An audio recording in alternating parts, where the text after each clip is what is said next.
All right, guys, welcome back to another episode of the Electric Fantasy Football Podcast.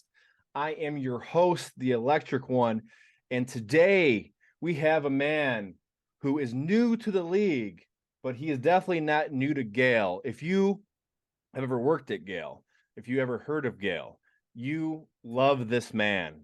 He is probably the most loved Gale employee of all time. And I'm proud to introduce my guest today, Mr. Larry Thomas. Larry, how's it going, buddy?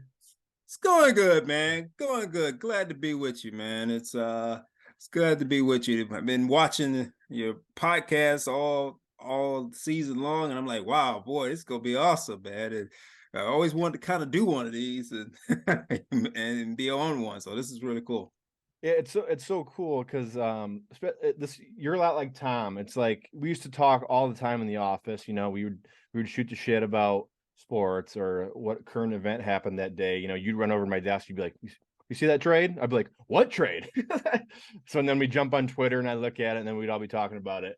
So it's so awesome to get to do this. I know we talk every single day, via Slack and stuff like that, just about work. But this is completely different, man. This is just you and I, as friends, just talking about some stuff we're passionate about, Oh yeah. and yeah. So I know we have a lot to talk about today. Yeah. That's putting it lightly. It was a big weekend of events. Big, But, all right. but before we get into that, we got to talk about your background. Uh, Oh, I know what the background is, but you're gonna have to explain that to all the viewers. So, what is behind you? all right. So behind me, man, I got all my college football helmets. Just give it a quick backstory, man. I'm a big helmet guy. I collect all helmets. I collect NFL, um, college football. I got a lot of sports stuff, man. I'm a big sports nut. That's just the best way to describe me. If you guys gotta have you guys come over to the house and check everything out. I can't get everything on camera, so I was like, for this backdrop, I got to give something special. So I got the college football helmets behind me, which is all 131 teams in college football, all up to date, all current, and I got them all up behind me, man. And it's a fun hobby for me. I've been collecting these for like, man, 20 years. Yeah, over 22 years now. And it's just a simple thing. It started off, believe it or not, it started out with only 13 small helmets, and they about this size, like right here, about that size, this like this. And I just got hooked, man. And then I had to get all of them. Not only do I got these here, I got all the NFL. I got all the NFL from the past, like the old Lions ones from way back in the 50s when, they were something. And then I have all the college football ones that go way back for every team. So I got a total probably over 1,000, almost 1,500 maybe. So 1,500 helmets. 1,500 helmets. Yeah, I've been collected over 20 years, man. And it just and a lot of them is it's a hobby. My wife gives me that look when every time she sees the box, she's like, where are you gonna put it? You don't have any other room. I mean, here's the thing. Like that's one of those hobbies where it's so fun and hard to track. Like a lot of them are hard to track down, but those mini helmets aren't like expensive, so you're not breaking the bank. You know what I'm saying? Like I know some if you can't find anymore, and they're like rare to find. It's like any collectibles. Like if you're Yeah. collecting old toys back in the day, like Yeah. Beanie Baby. Like Beanie Babies back in the day were like a huge thing. Yeah. And it's like now those are only $5 a pop. But Yeah. people are obsessed about them. They're selling them for like 10 grand at some points. Now they're worth nothing. But Mhm. like for you, no, like for you, like that's such a like a it's just like a fun thing that you do, and it's sentimental. Like for me, it's like I love collecting jerseys. I got the teal on for you today. Yeah, man. Um, I thought about you. I had this one on too, all though. right, all right. Yeah, Yeah. so I mean we're both huge sports nuts, as you already said. You are very adverse in every sport. Mhm. You're even like big into hockey. I remember Dave, trade show Dave, he was like, Yeah. dude, Larry was and I were talking hockey for an hour. And I go, I didn't even know Larry knew that much about hockey, man, Oh because yeah. because hockey wasn't really talked about besides when Joe Williams would talk about it.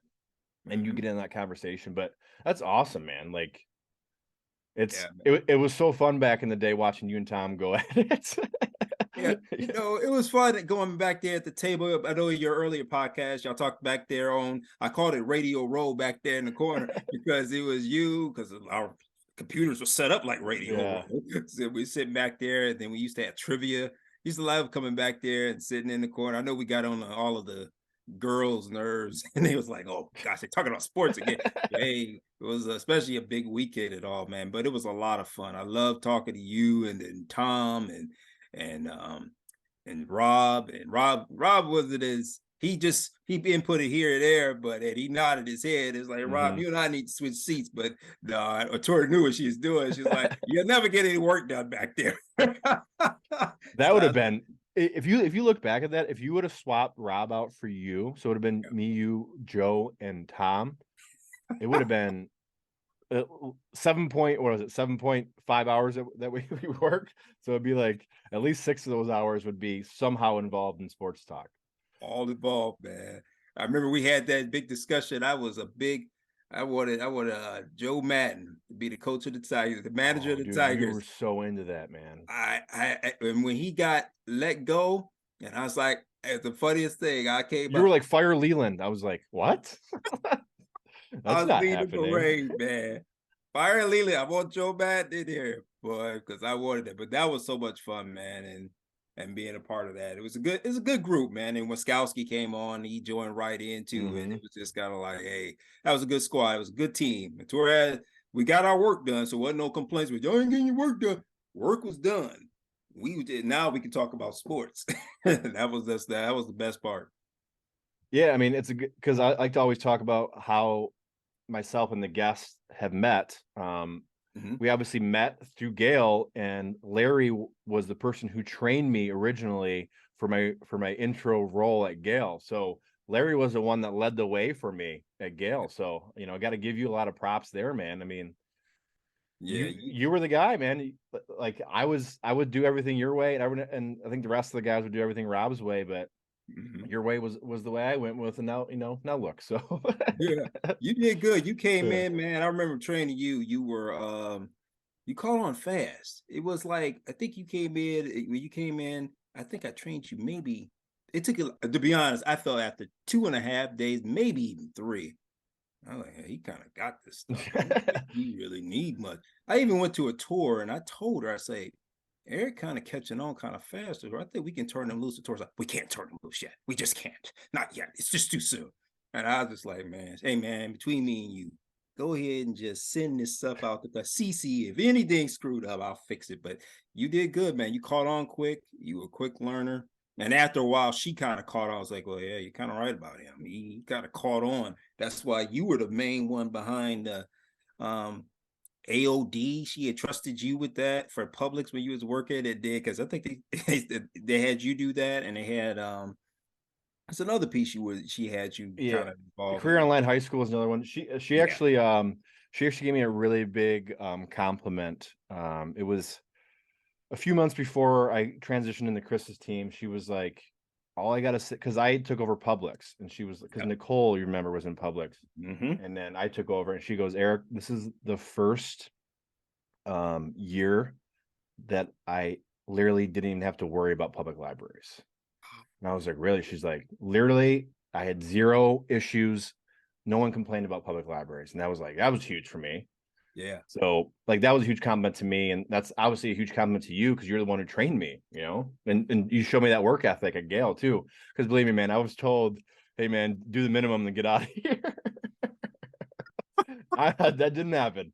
Didn't happen. 9 years later, you and I are still on the same team talking to each other. So yeah, it all works out. But yep, it was awesome.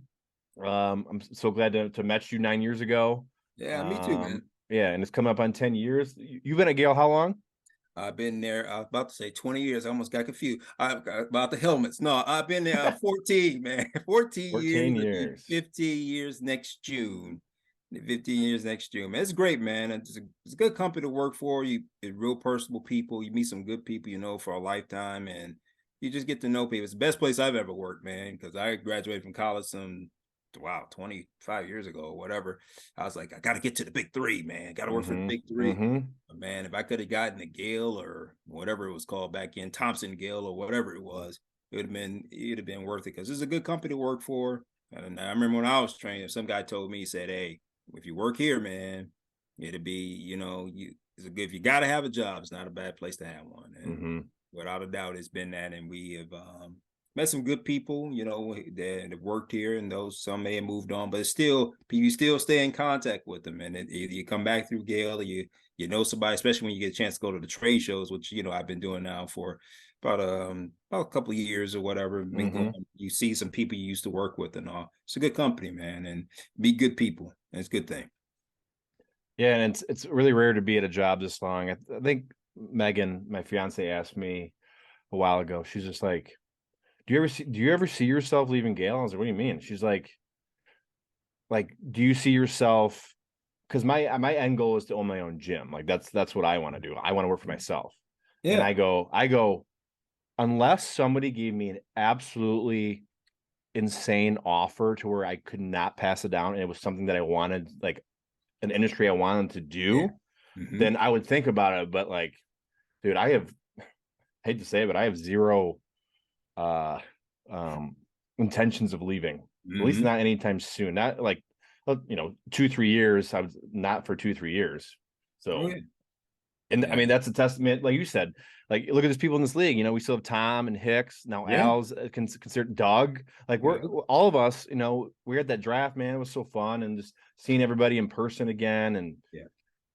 yeah, Yeah. that's That was like a reunion, man. When you said you having it at your house, you had everybody over. It was like a reunion, seeing Doug, seeing Al, meeting Ken for the first time, mm-hmm.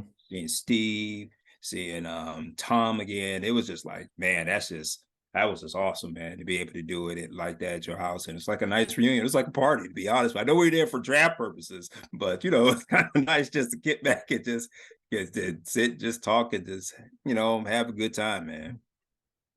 So how's the boy doing in SoCal? He's doing real good, Eric, man. He has absolutely no interest in moving back here whatsoever.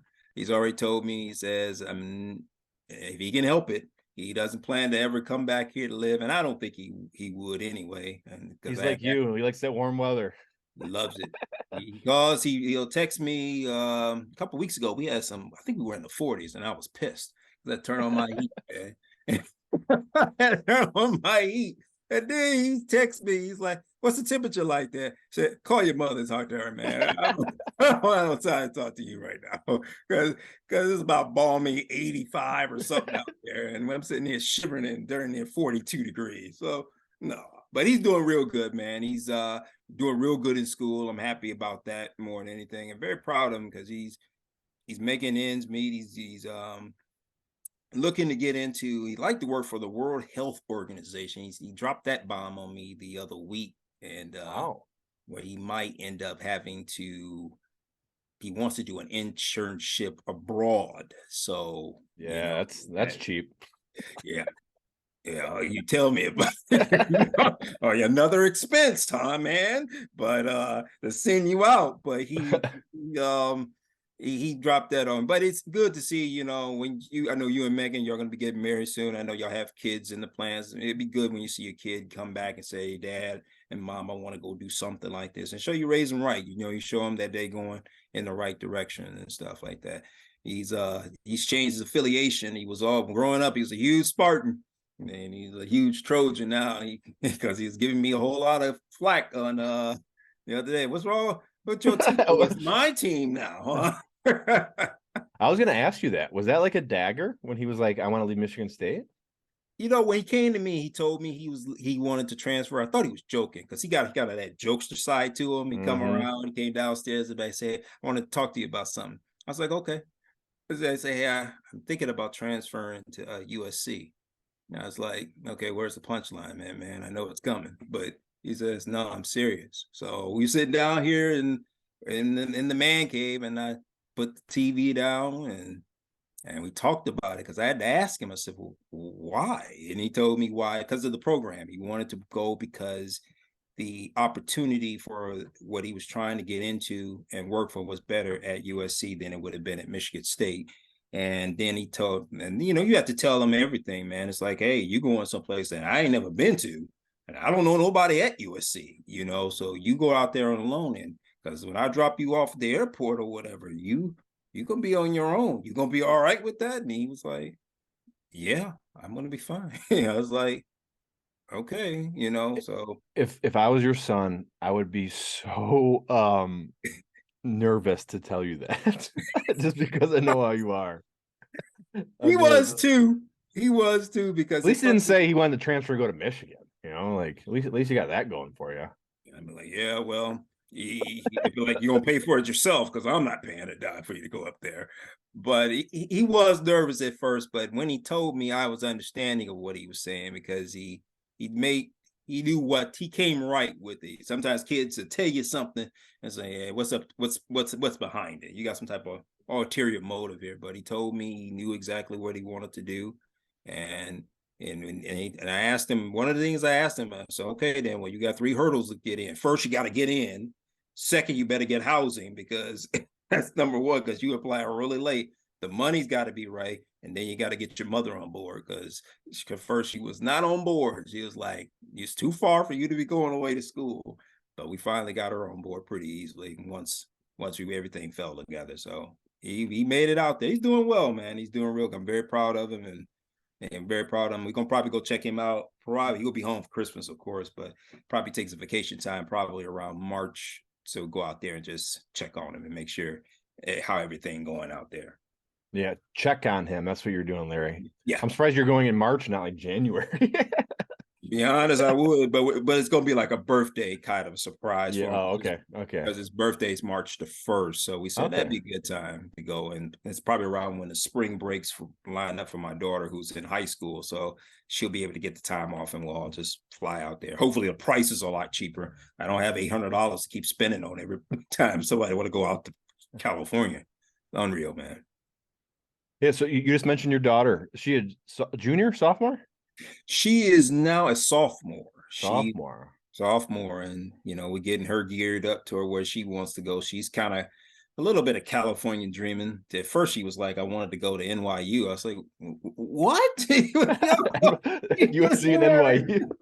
So she was like that, but she's kind of changed it too. She's like, she liked to be out in California, but we'll see where she goes, because she's kind of gonna, I think, end up doing her own thing, just to be, how kids grow up. I mean, you and your brother, I look at your brother, I mean, your mom and dad are proud of you two. Here you are in Michigan, he out in Chicago, y'all both doing your own thing and doing well and doing very well for yourself.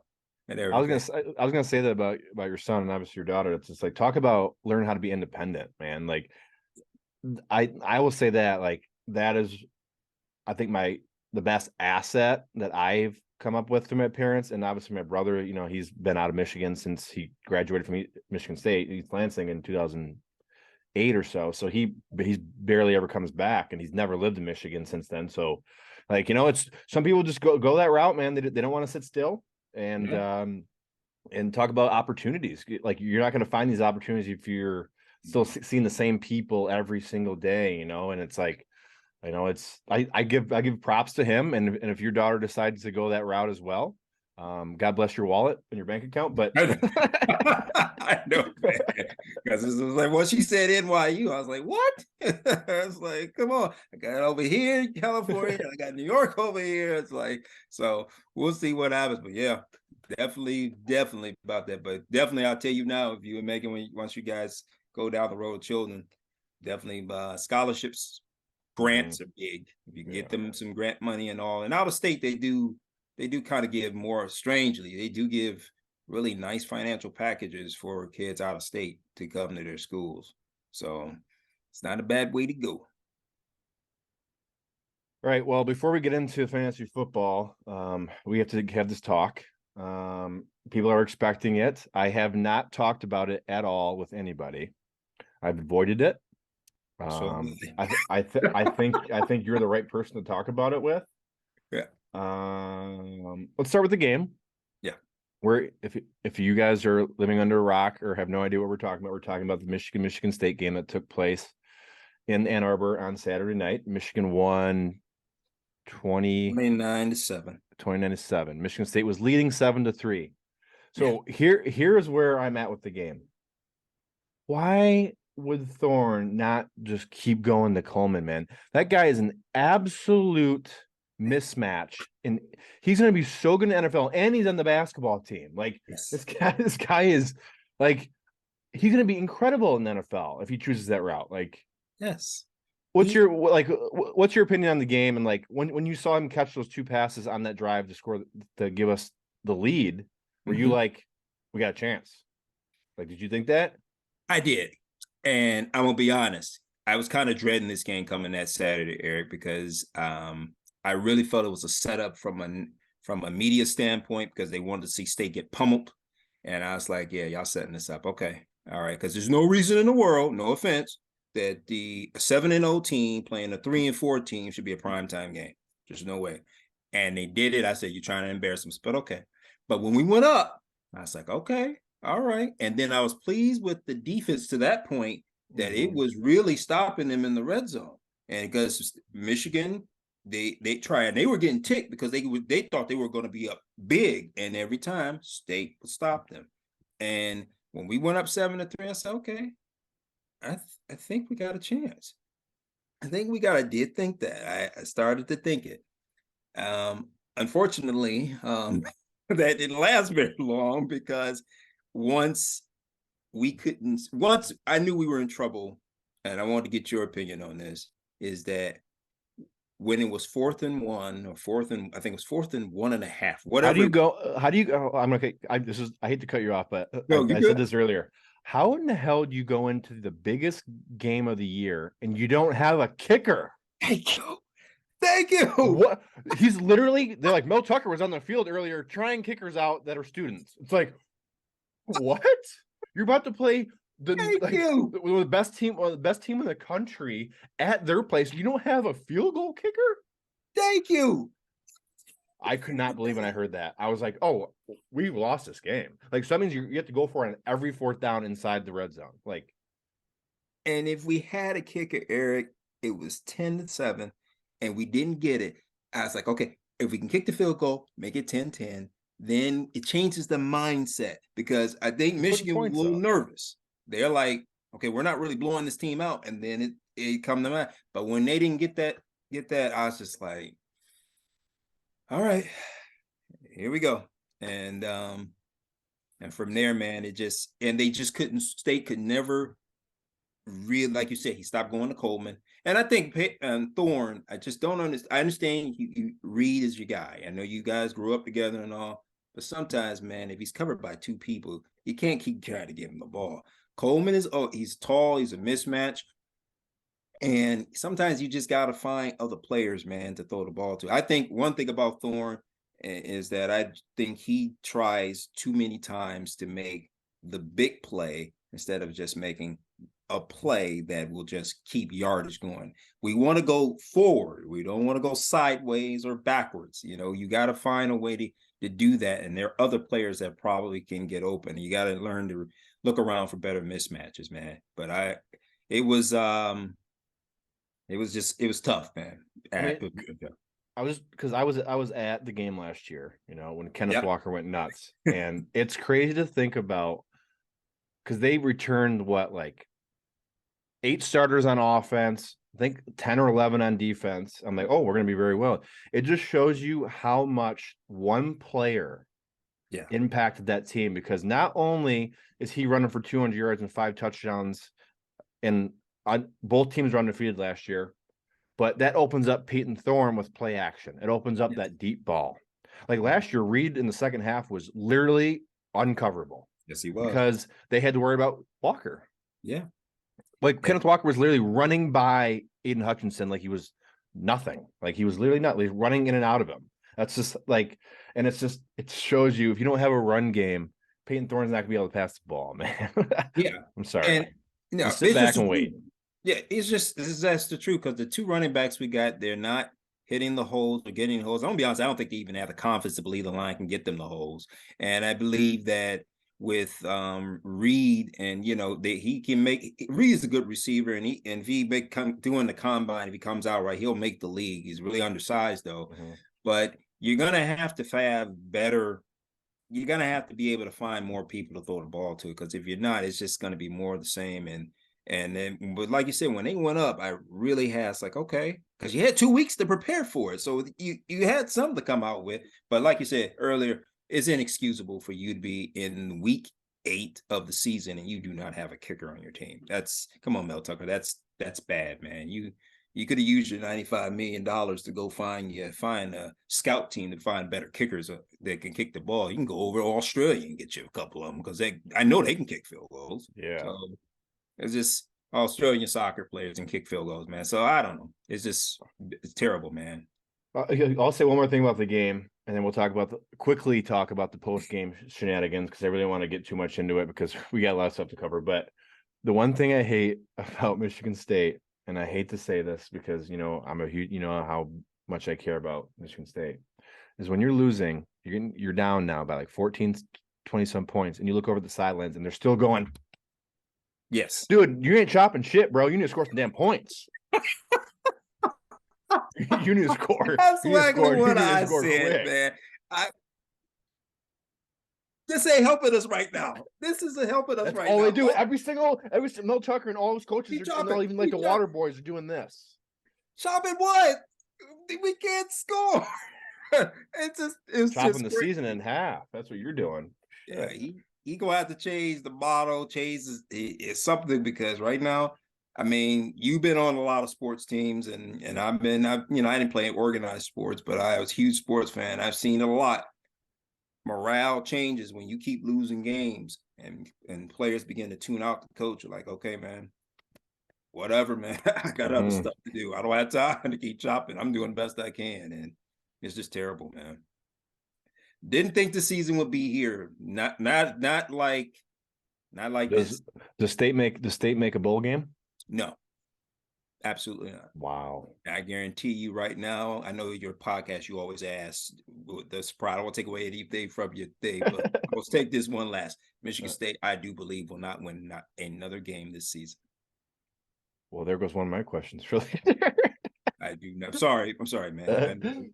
Sorry, viewers. I didn't mean to jump. I just don't believe it, because so viewers, this shows you how of a realist Larry is. He's not one of those guys that's just like, we're gonna be fine. We're gonna have 6 wins and play in the Motor City Bowl, wherever they call it. But like, no, and I mean, and the post game stuff, was it 8 guys suspended now, or is it just 4? It is now 8. 8 guys have been suspended. I think what Michigan State has done is they have identified all 8 that were involved in the altercation, and what they did is they went ahead and did the right thing and suspended them, because is that coaching? Huh? You think that's coaching? Because of the fight, or the coaching that suspended them? No, the fight. Do you think the coaches fired them up? They're like, they do not like you. We do not like them. Do anything you need to do.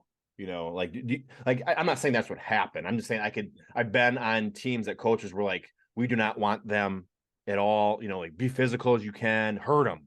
Like, I've had coaches tell me that, the players. Do you think that was a coaching thing, or you just think they just got their ass kicked and they're embarrassed? I think what happened is they let their emotions get the best of them. I think in the end, like you said, when you're playing a game, and yes, the rivalry, I heard this week somebody's talking about, where's the rivalry at before? Is it a respect value? Is it just a detest value? There's zero respect there. There's zero respect there between either team on Michigan. There never will be anymore. Like, as long as Mel Tucker's there, and Harbaugh is there, there's zero friendship there. Yeah, because when Mark Antonio coming toward his end, with him and Harbaugh, they never were real cordial toward him. Brady Hoke was, and so was Rodriguez was as well. Yeah, because Michigan State was whooping their ass all the time too, though. Yeah, and exactly, we were beating them, but in the character of the coaches like Hoke and Rodriguez, they're not that type of guy. Harbaugh is kind of one of those. Because even I don't like him. I don't like him. Yeah, even in the NFL, I didn't like him in San Francisco or Stanford. So Exactly. He always was always in a scuffle. Even his brother even says that Jim always looking Him and Schwartz. Remember that game? Yes. Oh my, and Schwartz wanted to whoop his ass. I'm going to throw in I a clip of that love if I can find it. I'm throwing in a clip right here right now. You saw the exuberance as Jim Harbaugh and the Niners were running off the field. Watch what happens next. There's a quick handshake between Harbaugh and Jim Schwartz. Schwartz says something to him briefly, and then this ensues. 6 catches today for 102 yards. Jim Schwartz, you can see in the white top and the gray pants there, yelling and screaming back at Harbaugh's direction. Harbaugh's in the middle of that somewhere. The Lions and Niners then go toe-to-toe. You're going to see some people putting their helmets back on their heads as if a fight is going to break out. Some people trying to get in there and break it up. Both teams are going into the tunnel where the Lions' home locker room is there. So, Jim Harbaugh, Pete Carroll, they had that issue when they were head coaches in the Pac-10 in college at the handshake at the end of a game. Jim Schwartz apparently not happy with the boyish exuberance displayed by Jim Harbaugh. Just refusing his handshake, and Schwartz just was like, bumping. He was upset. Schwartz was so mad. He really wanted to get it. I couldn't blame him. I couldn't blame him because Harbaugh is just that I think what he wants to do is go back to where Bo didn't have any respect for Michigan State. But the thing is about Bo and George Perlis is that they had respect for one another. I mean, when Bo had his heart attack back here when he's living, of course, but when he had his heart attack back in the day, George Perlis was one of the first people to go see him and make sure he was all right. It wasn't personal like that. I think Harbaugh takes things way too personally. I think, you need to kind of remember, man, yes, it's a rivalry, and yes, you've been embarrassed by Michigan State because you've had the trouble with the snap, and then Kenneth Walker K9 doing his thing last year. But, you got to keep in mind, man, it's, yes, we're rivals and all, but in the end of the day, we're still people. You know what I mean? You don't want to try to do things to tear them down. But as far as with the players, man, I agree with the suspensions. I mean, you have to do that. I mean, there's no room for fighting in any sport at all. And it's just a sport, shows poor sportsmanship. And I think Mel Tucker, as well as the AD, they did the right thing, moving ahead, even though the Big Ten is looking at everything. They moved ahead, just go ahead and suspend them. And, and for some of them, this is probably it for the season. But for some of them, it might be it permanently as far as state is concerned. I can't see them coming. I can't see those players coming back unless they really look at the film and see that, it was different. But congrats to Michigan. One more thing about this. Does Michigan lose a game this year? Yes. Michigan will lose to Ohio State, guaranteed. And does Michigan make the playoffs? No, they will not make the playoffs. I mean, you heard it here first. I don't know if you know this about me, though, but I told you my brother graduated from Michigan, and I've talked to him, not about this, but he's a realist about his school the way I'm about Michigan State, and he'll just tell you. I even asked him the same question. I said, "You're going to make?" He said, "No, we're going to get pummeled by Ohio State." No question. I don't think they can do it with McCarthy. And I'm not saying he's not gonna be able to get the job done for Michigan. I don't think it's this year. He's a freshman. Like, come on, like let that guy grow. But let's stop talking about Michigan. Let's talk about what the majority of people came here for, and that is our fantasy football season. Yeah.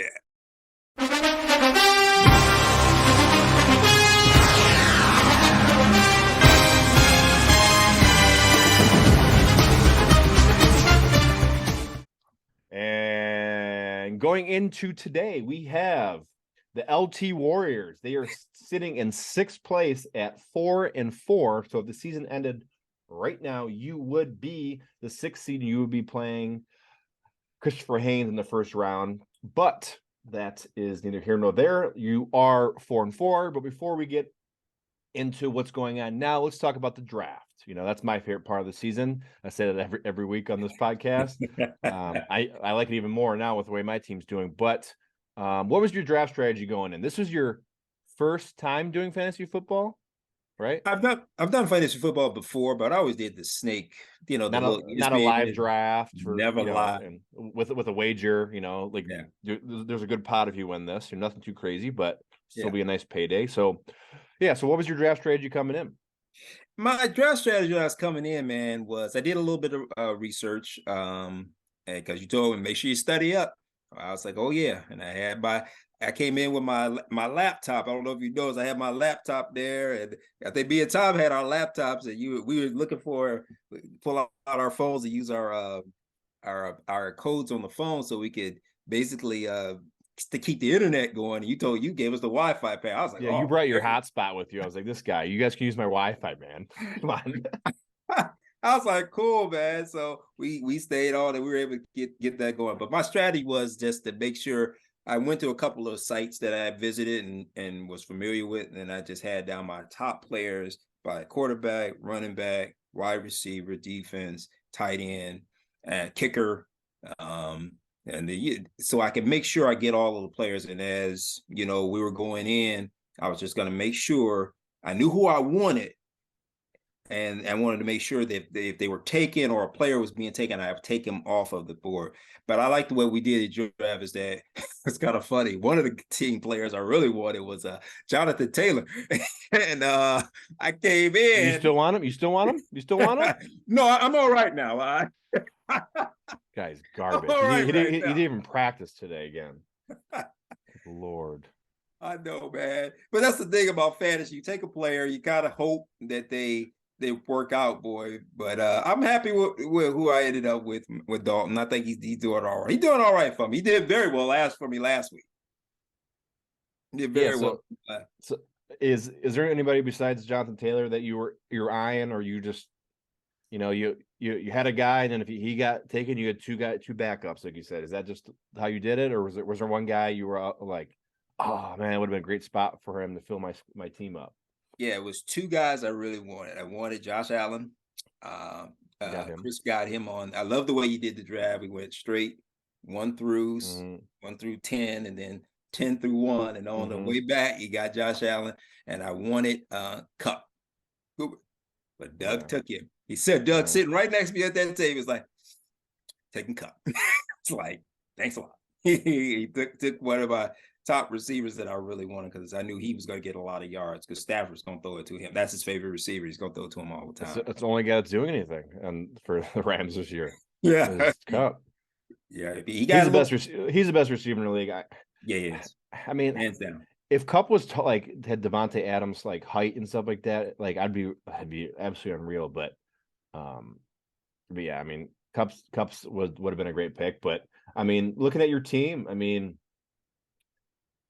you have Patrick Mahomes and you have Dalvin Cook. Dalvin Cook's my guy. I'm a Vikings fan. Tyreek Hill, man, that was one of those picks where you're like, I was like, I'm not taking him. He's not going to be the same without Mahomes, and now he's leading the league in receiving.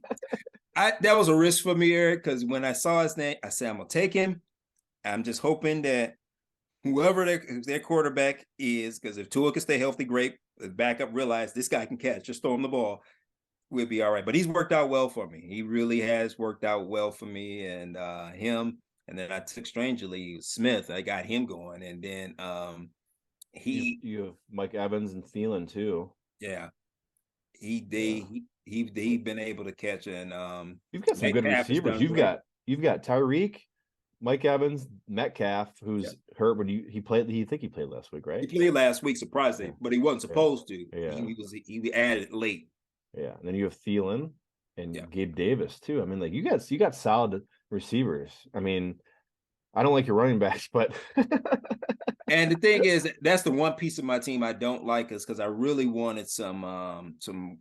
You go in the season, you get the highlight back, but I want some workhorses, some guys that are going to come in there. They're going to just get you some yards. And then I got Murray. I grabbed him a couple of weeks ago, and he's able to give me some points. But I wish I had a few more workhorse running backs on it, because they get nicked up. But I want people that keep getting the ball and that just give you the hard yards. They may not be the highlight back, but they can at least be a guy that can get you some yards and some points. That's the name of the game, is get some points, man. That's all I want. Give me some points.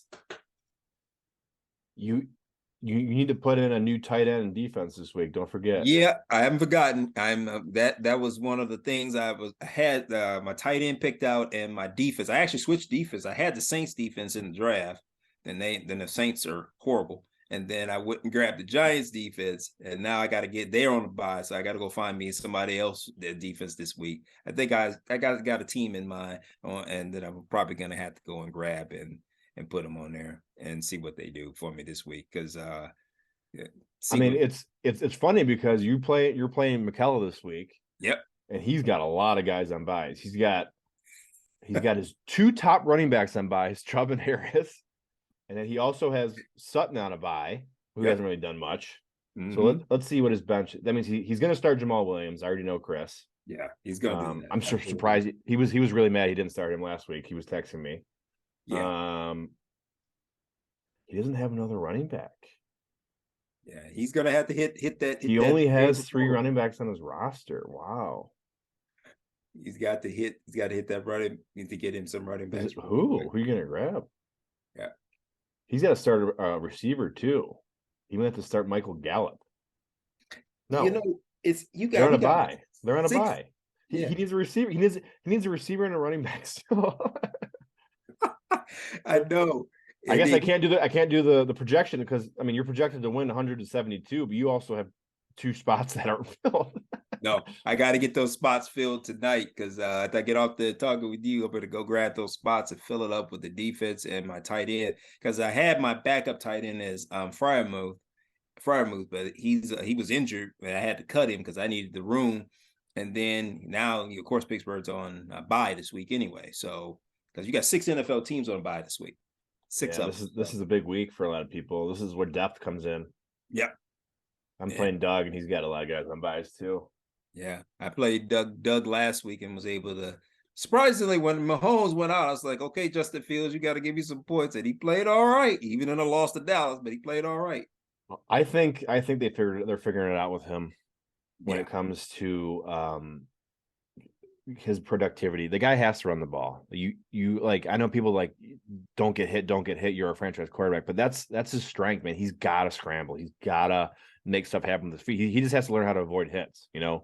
Like Russell Wilson. That's the guy. I mean, besides this year, he's the guy that has done so well with using his legs the right way and avoiding those big hits. Mm-hmm. So I think if Fields can do that, he'll be fine. I'm not a fan of Fields, but I mean, you have Mahomes, so it doesn't even matter. I mean, unless Mahomes goes down. But yeah, that's why I just grabbed him just as a backup. But I agree with you, man. That's why I don't understand when you have quarterbacks come in the league, why people try to change their game. You're going to be a pocket passer. No, that's not who he is. Let him play who he is. Yeah. Why are you drafting a guy that's not familiar with your? I don't know. But yeah. So like I would review this more, but there's so many question marks about this week. Do you think you win this week against Michela?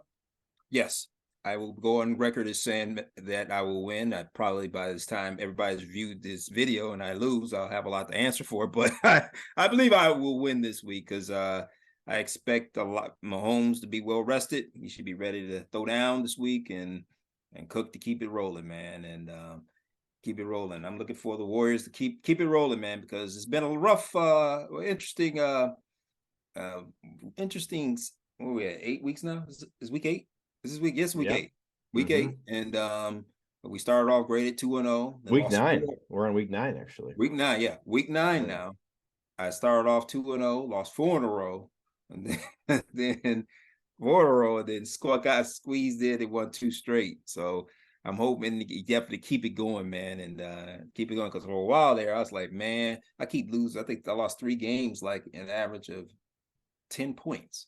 I think it was 4 to Al, 2 to Haynes, and then I lost by a point, 1 freaking point to Tom the other week. So that was pretty tough to take, man. But we're back to the winning ways, so we'll keep it going, and I can hopefully climb up. The LT Warriors, like I said, are 4-4. That you have a 66% chance of making the playoffs. Do the LT Warriors make the playoffs? Yes, we make the playoffs because we have 1, 2, 3. We have 5 teams tied at 4-4. Yeah, this is probably. I mean, I played in the other league with worth no money with guys, with nothing on the line. This is probably the most balanced fantasy league I've seen. It's how it is every year. It's wild in this because what's so special about this league is that it was like exclusive, man. And if you got invited, you took up the offer, man, because it was hard to get into. But yeah, you said it's always fun, and then look up and I see this league here, man. It's like you're not out of it, because sometimes, I mean, even you, I'm shocked that, like, for you, and because there's a couple of opponents I had when I was playing, I was kind of nervous about. You were one. I was like, well, may get That was killed week here. one. That was week one. I had you, I think. Boy, yeah, I thought it was a lock. I was going to win that, and then I think you came from behind and beat me. It was just yeah. it's how What happened was- it's how my season's been. Yeah, I thought that you what helped me was that Josh Allen had got hot, and I think it's the game they blew out. I think it was Denver or somebody they were playing, and they just killed them and killing them. So they sat him in the fourth quarter, and I was like, gotta win there. So that helped out big time. So it's a long way, man. So good games. So I did this with Tom. Mhm. I'm gonna do it with you. We talked about how you and Tom are very knowledgeable about where a player went to college. Okay, Mm-hmm. so I'm gonna do that with you. Okay, All right. Adam Thielen, what college did you go to? Adam Thielen. Oh, don't tell me I got you. I got you too. Man, you got me stumped on that one. Oh, Tom's gonna be so happy because I texted him today. He's like, "No, don't do that. He's gonna crush me." Wow, this is a good college. This is fun. This is funny. He fits in very well with where he's playing. Oh, the Gophers, Minnesota. Nope. He was undrafted. Man, I am drawing a blank. I cannot believe I can't. I stumped the Schwab. I can't remember. I'm gonna have to go look that up. Do you want me to tell you who it is? Yeah, where did he go? Thielen went to Minnesota State. He went Minnesota to State. Mavericks? Can you name one other athlete that went to Minnesota State that's in the NFL right now? Not right off. Do you have a Minnesota State helmet? No, because they are They're D2, right? D2. They Yeah. D2. I don't have, That was a hard one, but I mean he's in the NFL. and so- unfortunately, I don't have any more. Let's do Gabe Davis. Man, you stumped me 2 for 2, man. Oh, Dog, he on my team. man. Oh man.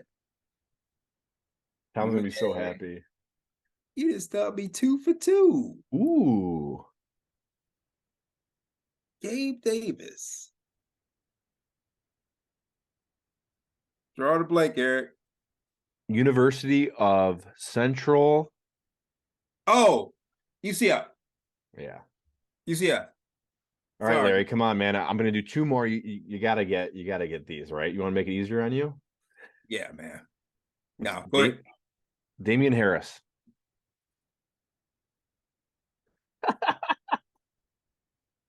I'm so happy. Man, you Oh man, you gotta know this.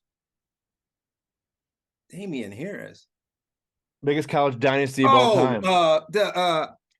Alabama. Yeah. Alabama. I'll give you Alabama, that. man. Because sometimes you try to know where you come from. Okay, cool. Alabama. I got that one.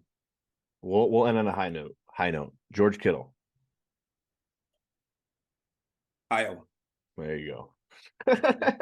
I know that one. I better know that one, man. So you tied Tom. I think Tom was 2 for 4. Ah, For a bonus, Sony Michelle. oh, Georgia. Yep. All right. Went to All Georgia. right. All right. Yeah. So we're gonna do 2 more segments here to close it out. Okay, man. The first one is we're gonna talk about gambling predictions. Ooh, big bet for a big man. And that means we're gonna talk about I need you to give me a lock for pro and college this week. I don't know if you looked at the lines. I don't know if you looked at the games. I'm pretty sure you looked at the games because you do college pick 'em and all that. Yeah, I looked at the college pick 'em. I didn't get a chance to do the NFL ones yet. I got the game. Give me a total. lock. Give me a lock. It can be straight up win or it can be with spread. Doesn't matter. Okay, for straight up lock. Here it is. Georgia beats Tennessee. Plain and simple. Bad? What's I had my notebook here. I don't have my notebook. Let's see what the Here. spread is real quick. What's the spread on that one? Because it's Tennessee's Georgia. at Georgia, and I tell you why. Spread. Because I don't know if you watched last night. The rankings came out, and Tennessee's number 1. And before the rankings came out, Georgia was number 1. So, and Georgia's been quiet all year long. So they're saying all the big time bettors have moved this line so much already. Georgia is now favored to win by 8.5. I think it opened up at 4.5. Yeah, they are. That's a cover. They will cover that, and they will beat Tennessee. They will beat the Volunteers this weekend, and that, without a doubt, is goodbye Tennessee. Then after that, yeah. In the NFL, I mean, I'm going to take for guaranteed. I don't know what the spread is. I got to look at the spread. Buffalo over the Jets. I mean, I'd hope so. I mean, the Jets are 5-3. Don't sleep now. The Jets. The last week they lost the game. I actually like the Jets, man. I like their young receivers, and I think Wilson will be fine. People already talk about he's not the answer. Like, dude, you guys are 5-3. When was the last time the Jets were above 500? Come on, like, give this guy a shot. But we'll see. Yeah, but I mean, yeah, Bills over Jets. I can see that. What's going to be the score of Michigan versus Illinois? 3:30 p.m. in Illinois. I'm gonna go ahead and say the Wolverines will win 20. No, Michigan State. It's Michigan State versus Illinois. Oh, I'm sorry. I thought you said the Michigan. Yeah, that's right, because Michigan's playing Rutgers. Yes. Oh, well, the final score of that game will be Spartans 13, Illinois 30. Oh no. The number one, it was just funny how the season's going. Not to go backtrack on you. We struggle with defense early. Defense seems to be getting a little bit better. Now our offense can't seem to move the ball, and we can't run it. And we're on the road at Champaign, and especially after this week, I just don't see anything there for them. If we get 13, we'd be lucky. But I think Illinois 30, because right now Illinois is ranked, and they have a chance to go to Indy, and they don't want to get tripped up by losing to Michigan State. So 30-13 final score. All right. If you guys are betting, man, do a three leg parlay. You're going to take Georgia. Are they covering that spread, did you say? Or are you just They are covering that spread. They're covering 8.5. You're taking the Bills money line over the Jets. And then you are taking the Illinois in the points in the spread. Here's an idea. Why don't you give me half the money you were going to bet? Then we'll go out back, I'll kick you in the nuts, and we'll call it a day. Okay. Michigan State cannot score any points at all. And then the last segment is everybody's favorite segment. It is the lightning round. So Larry, I'm going to ask you 5 questions. These 5 questions are tailored towards you, your life. I would not ask these questions to Al. I would not ask these questions to Tom. This is all about you. Quicker the better, but if you want to do some explanation, you can. All right. These might be some serious questions. There might be some silly questions. You got it. All right. All right. Ready for question number 1? Let's go, man. Who is your favorite Michigan State athlete of all time? All time, Magic Johnson. He went to school there, and ever since he was represented the school well. Great entrepreneur, good role model, still gets back to the school and always present on the campus. Have you watched that Lakers documentary? I think it's on Hulu with him. That's on my watch list. He actually, I know it's supposed to be rapid fire. Sorry, guys, but go ahead. He I don't want to spoil it, but he legit, when he got drafted by the Lakers, he showed up to the bus. What's the Lakers owner's bus? Jerry Buss. Jerry Buss, yeah. Showed up to Jerry Buss's house and said, "In 5 years, I'm leaving and going and playing for the Pistons." Could you imagine if that happened? Oh, that would have been perfect. He goes, I'm going to my hometown. I'm playing for Detroit, and Jerry Buss goes, "Yeah, we'll see about that." History told itself. Question number 2. What is your go-to team in NBA 2K? It could be this year. It could be prior years. My go-to for this year, looking at my teams, I hate to say this, but I guess it's the Warriors because I like Draymond. I like the 3-point shooting. I love Wiggins, and even like Poole. He played at Michigan.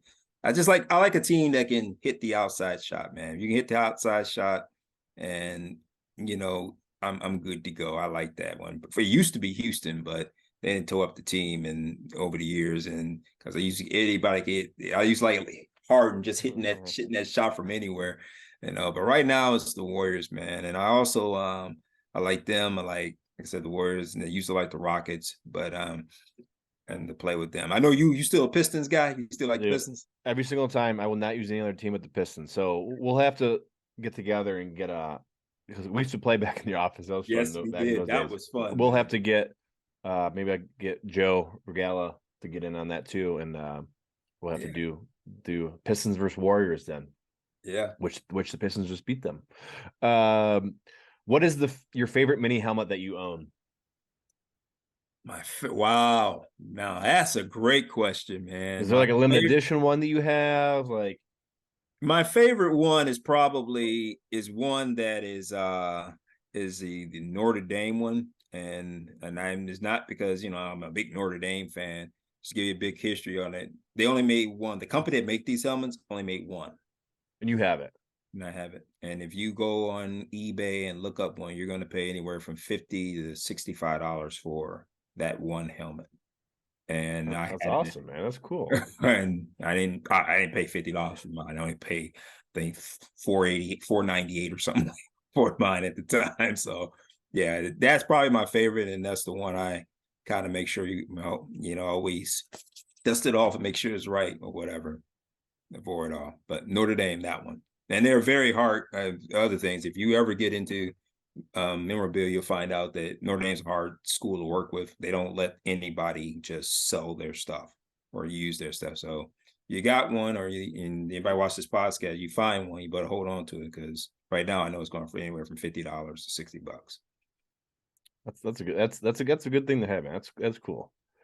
What is your favorite flavor of potato chip? Whoa, boy.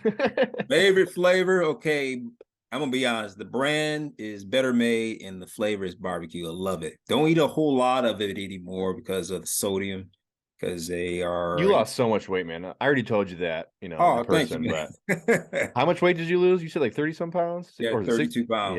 Yeah, good for you, man. Pounds. I love hearing that. You already know that I love hearing that stuff. But... yeah, it was... that's a blessing, man, to be able to be healthy, and you feel good, you feel good, because I work out every day. Yeah, I do my little workout videos in the morning, and so just awesome. Start a day and get it going, man. But yeah. You're still eating that oatmeal, right? Shoot, yeah, man. All type. I got different stuff to put in it, man. I got my walnuts, got my fruit, got all ready to go, man. I know I got all you guys' nerves with all the crunching, but hey. No, we didn't get any nerves at all. I was like, it's oatmeal time. But it's a good thing to have, man. And it's a good breakfast, man. And strange enough, as a kid, I hated oatmeal. I couldn't stand it. So did I.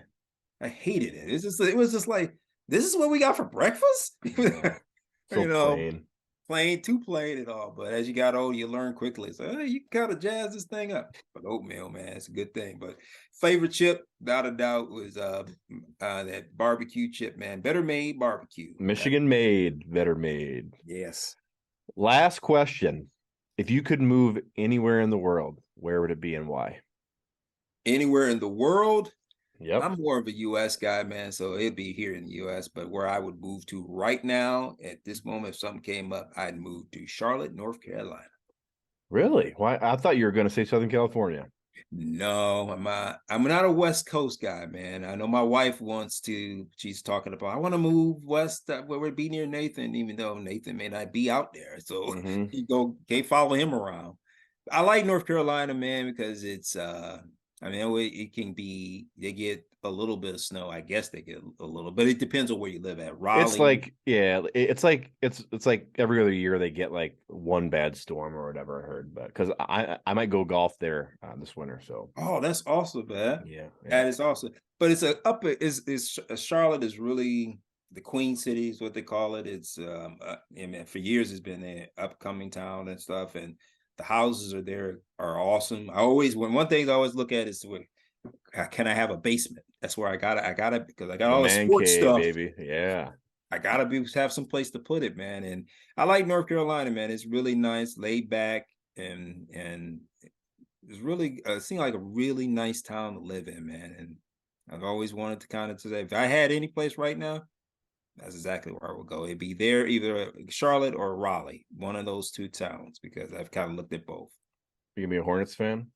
No, no. Love the jerseys. I love the Hornets. Jerseys like the are old school ones. Yeah.